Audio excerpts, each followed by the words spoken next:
Hey, Benny, can I ask you a couple questions? Yeah, I'm not in the middle of anything. All right, Go for it. awesome. All right, what is one thing you think that Israel can learn from America? Israel can learn from America. Probably how to run a postal service. Probably the number one thing.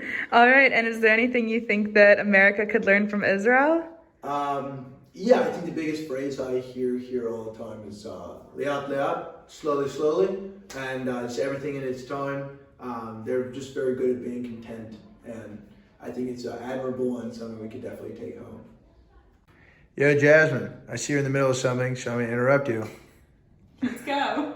What's one thing you think Israel can learn from America? One thing that I think Israel can learn from America is the beauty of the breakfast sandwich. Well, that's a great answer. Thank you. And I guess in turn, what's one thing you think America can learn from Israel? One thing I think America can learn from Israel is the beauty of Shabbat, the beauty of having a day to just rest. When I was growing up, my mom had this really amazing quote by Lawrence Kushner on our refrigerator, and it says, "We are obsessed with work. During the week, we rest so that we can go back to work. We play so that we can go back to work. One ulterior motive after another, worrying over the past, living in the future. But one day each week, there is a day devoted to being present, the seventh day. And on that day, we do not have anywhere to go or to do anything. Everything is done and we are already here." And I think in Israel, it's just the best day of the week, and Americans need to learn how to do nothing for one day. What is the most common question you get from your students?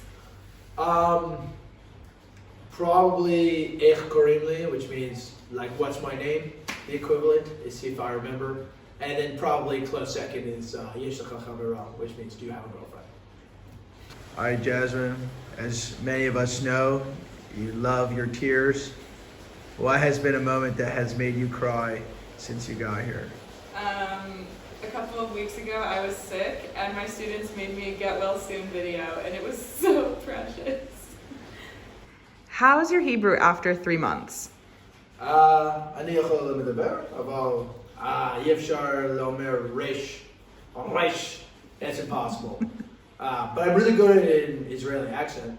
No, Benny, I'm good in English, no? All right, Jasmine, here's a tougher one. How do you think that living in Israel has impacted your Judaism? I think that I feel much closer connected to global Judaism. I have been able to learn a lot about different Jewish cultures and different Jewish traditions from communities around the world while we live here in Israel, because everybody comes to live in Israel. So it's been really cool to learn and experience while here. How many times have you been lost on public transit or gotten lost on public transit, bus, train, etc.? Too many to count. Just say the first month was pretty rough.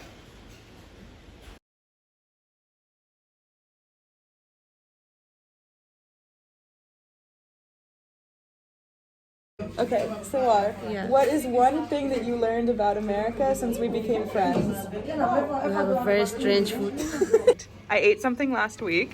What was it? I don't remember, but it was very strange.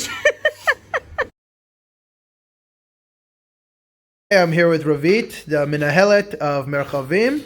Question one, do you prefer hummus or cottage? Definitely hummus. It's the right answer. And then what do you think is the best place to get hummus in Israel? Abu Shaker in Haifa. Abu Shaker in Haifa. Definitely the best place to eat hummus. I'll have to go. Okay.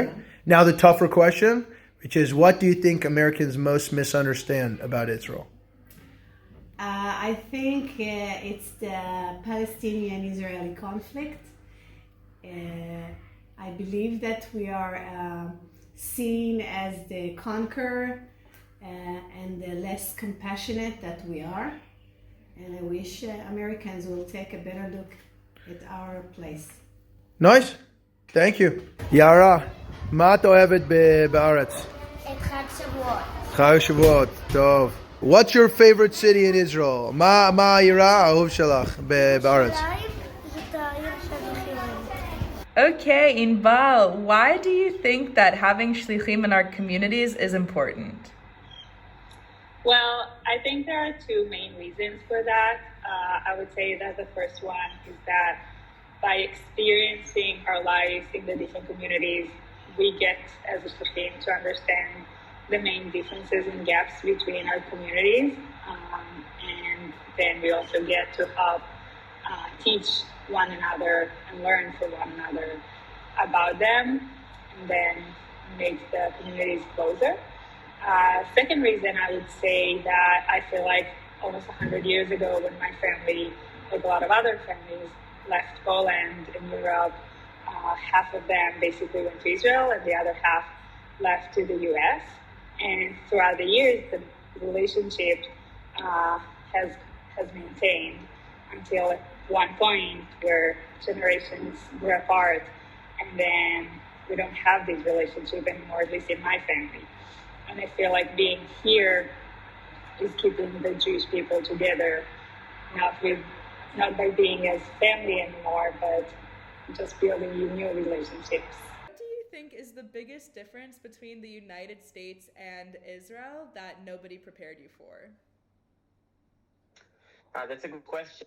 I think the tipping culture, like getting here and then after I pay, I get a check and then I write on the check how much tip I want to leave, and it's not percentages anymore, and everything is only after I swipe the card. It was so weird for me to adapt, and so different than in Israel, that when we pay, we have to say how much tip we want to leave. Also, like how much tip, like the percentages are higher. People here 15%, 20%, and in Israel we usually only leave between 10 to 15.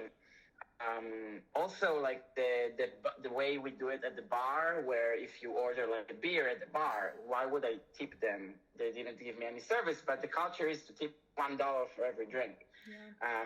So I've asked a lot of questions to my friend every single time, but I think I understood it now after a year. They should give you a manual in the airport about how to tip for when you arrive in America. That would definitely help. Yeah.